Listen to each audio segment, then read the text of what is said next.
AITA for refusing to take my girlfriend back after she cheated, just to see if she still had it? I'm 30M, currently grappling with one of the toughest situations I've ever faced, and I need some outside perspective to help me sort through the mess. Let me set the stage. I've been dating my girlfriend, Rachel, 27F, for a little over 2 years. From the moment we met, she swept me off my feet. Rachel is magnetic, confident, witty, and the kind of person who lights up a room without even trying. She's also incredibly intelligent and shares so many of my passions. We're both huge sci-fi nerds. We've spent countless weekends binge-watching The Expanse and arguing about the best Star Wars trilogy, and we love hosting board game nights with our friends. Over the past 2 years, our relationship has felt rock solid. Sure, we've had the occasional fight like any couple, but nothing major. We were even talking about moving in together soon. Rachel was my best friend, my partner, and someone I genuinely envisioned a future with. Then, 3 weeks ago, everything came crashing down. It started with a conversation, seemingly out of nowhere. Rachel sat me down one evening after dinner and told me she had something to confess. Her tone was serious, and she looked like she was about to cry. My stomach dropped instantly. She told me she cheated on me. I don't even think I processed it at first. I just sat there, staring at her, waiting for her to say it was some kind of terrible joke. When she didn't, I managed to ask, "What do you mean?" because my brain refused to connect the dots. Rachel admitted that during a recent night out with her girlfriends, she hooked up with a guy she met at a bar. She didn't give me all the details, and honestly, I didn't want them. But the gist was that they'd been flirting, one thing led to another, and she ended up going back to his place. Hearing those words felt like a physical punch to the gut. The next thing out of my mouth was, why? It wasn't an accusation. It was genuine confusion. I needed to know what would drive her to betray me like this. Her answer? She said it wasn't about me, our relationship, or anything I'd done. She wasn't unhappy. She wasn't bored. She wasn't feeling neglected. No, Rachel said she did it because she wanted to see if she still had it. Those words are burned into my brain. Apparently, she'd been feeling insecure lately.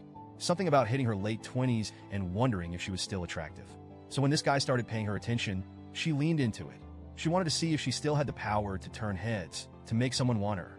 And in that moment, she didn't think about me or what it would mean for our relationship. I didn't know what to say. I felt a mix of anger, sadness, and disbelief. How could someone I trusted so deeply do something so careless, so selfish? Rachel started crying at this point, saying it was a stupid, impulsive mistake and that she regretted it immediately. She said she felt horrible the moment it happened and that she's been racked with guilt ever since. She begged me to forgive her, swore it would never happen again, and told me how much she loves me. But here's the thing, I don't know if I can get past this. It's not just the cheating itself. Although that's bad enough, it's why she cheated. She wasn't unhappy or struggling in our relationship. She didn't talk to me about her insecurities or try to work through them in a healthy way. Instead, she risked everything we built because she needed an ego boost from some random guy at a bar. It feels like such a shallow, selfish reason to betray someone. I told Rachel I needed time to think. She said she understood and that she'd give me space, but that didn't last long. Over the next few days, she started bombarding me with texts and calls, telling me how sorry she was and begging me to reconsider. She even showed up at my apartment unannounced one night, crying and asking me to take her back. On top of that, some of our mutual friends have started getting involved. Apparently, Rachel told them what happened, and now they're weighing in, most of them on her side. The common refrain is, everyone makes mistakes, and if she's truly sorry, you should give her another chance. They keep telling me how much Rachel loves me and how she's learned her lesson. One friend even said I was being too harsh, accusing me of letting my pride ruin what could still be a great relationship. I won't lie, some of what they're saying has gotten in my head. Am I being too rigid? Is this something I should be able to move past?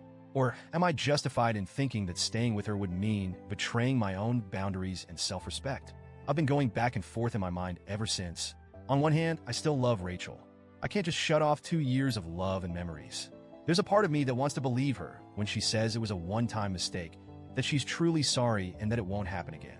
But on the other hand, I can't shake the feeling that something is broken now, something that can't be fixed.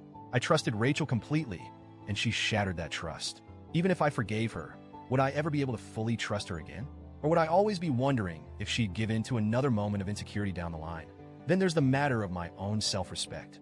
If I take her back, am I setting a precedent that it's okay to treat me this way? Am I showing her and myself that my boundaries don't matter? It's been 3 weeks since her confession, and I still don't have answers. Rachel hasn't let up in her efforts to win me back, and the pressure from our friends isn't helping. I feel like I'm being pulled in a million different directions, and I don't know what to do. So, Reddit, AITA for refusing to take her back? Am I being unreasonable? Or am I right to stand my ground?